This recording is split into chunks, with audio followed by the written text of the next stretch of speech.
welcome back to Running to Myself. I'm your host, Trisha Stanton, life coach and someone who knows what it feels like to wake up one day and realize your life doesn't look anything like the one you imagined. Maybe you thought you'd be married by now, or still married. Maybe you thought your kids would be doing better. Maybe your career would have taken off. Maybe you thought your health, your relationships, your finances, or even your faith would be stronger at this stage. Whatever the specifics, the ache is the same. It's that unsettling thought that lingers. This isn't how I thought it would be.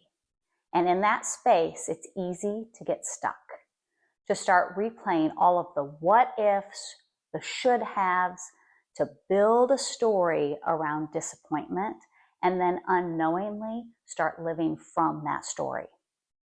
Today we're talking about what happens when the plan for your life falls apart and how to stop letting regret write your story. Because there's a difference between reflecting on your past to grow and rehearsing it until it keeps you stuck.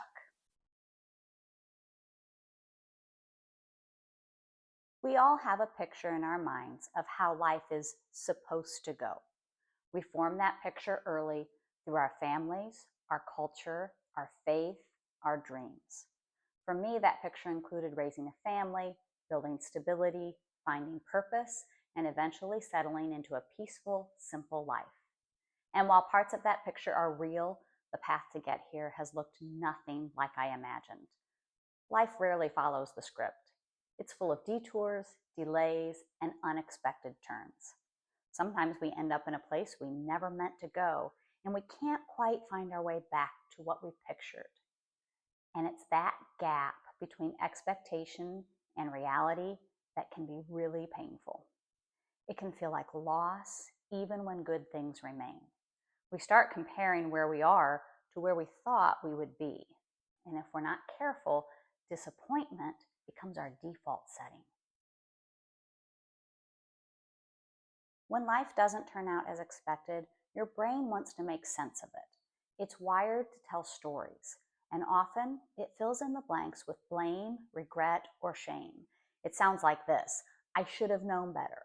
I've wasted so many years. I made the wrong decision. I missed my chance.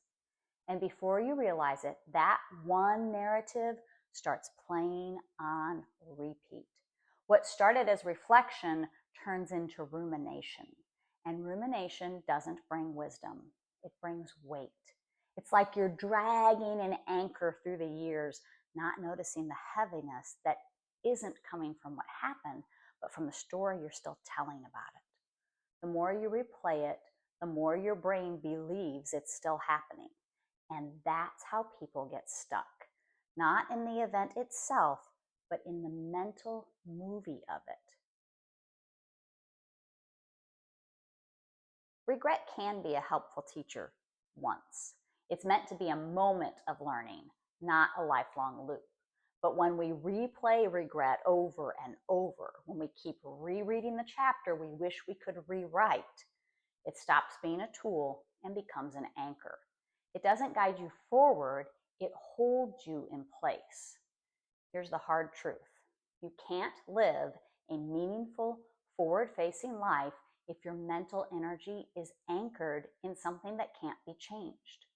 Regret becomes destructive when it shifts from awareness to identity. When I made a mistake becomes I am a mistake. When that didn't go as planned becomes my life didn't go as planned as now it's too late. Friend, that's not truth. That's just a thought you've rehearsed for so long that it feels like truth. Let's pause here and get practical. How do you know if you're stuck in a regret loop instead of processing it in a healthy way? Here are a few signs. You frequently replay a specific memory or decision and feel heavy afterward. You use phrases like, I can't believe I, or if only I had, more than you realize. You avoid thinking about the future because it feels pointless or too painful. You keep waiting for some kind of emotional resolution before you'll move forward. If any of that sounds familiar, you're not broken, you're just human. Your brain is trying to find safety by rehashing what already happened because it's terrified of what might happen next. But safety doesn't come from replaying the past. It comes from learning how to tell the story differently. Here's where the mindset work becomes powerful. You can't change the facts of your past, but you can change the meaning you give them. This is where coaching and faith intersect beautifully. In coaching, we look at thoughts and we learn to manage them. In faith, we look at truth and we learn to trust it. Both help us release our grip on regret. So instead of thinking, I ruined everything, you can choose, I learned things the hard way, but I learned them. Instead of, it's too late, you can think, my story isn't finished yet. Instead of, I wish I could go back, you can choose, I can't go back, but I can go forward differently. You're not denying reality. You're reinterpreting it through growth instead of grief. From a faith lens, nothing in your life is wasted. Even the painful chapters, the ones you'd never choose to relive, can become part of a redemptive story. God doesn't promise to erase your regret. He promises to redeem it. He can use it as raw material for wisdom, compassion, and strength you couldn't have developed any other way. Romans 8:28 says, all things work together for good for those who love God. Not just the good things, all things. Even the wrong turns, the failures, the seasons you'd rather forget. But here's the key. He's not going to work with what you won't release.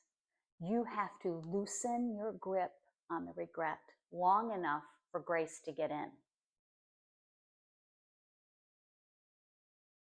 Let's turn this from concept to practice. Here are some tangible steps to help you start releasing the story that's keeping you stuck. Step 1, name the moment. Write down the event, season, or decision you keep replaying.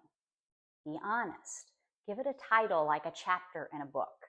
When you name it, you separate you from it. You're no longer inside the memory, you're observing it.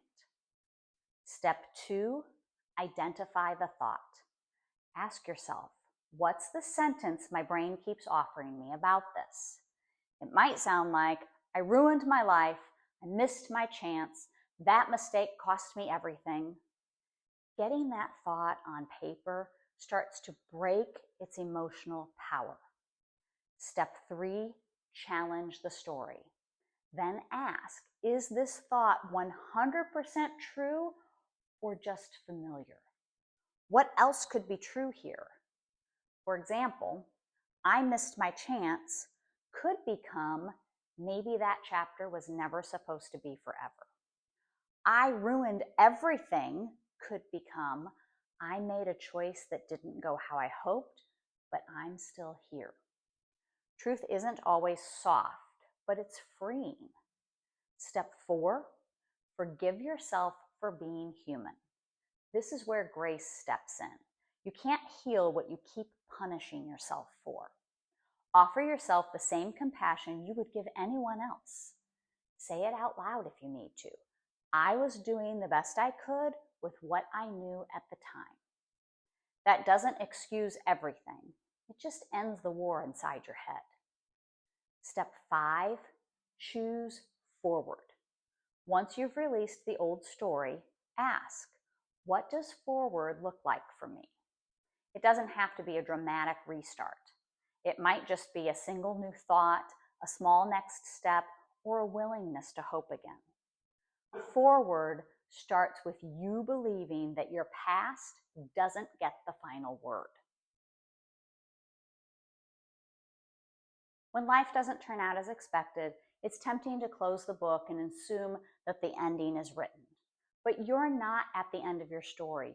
You're just in the middle of a chapter that's teaching you something you'll need for the next one. Maybe this isn't the life you pictured, but it can still be a life of purpose, beauty, and meaning. The story isn't over because the picture changed. You can still create peace. You can still build something new.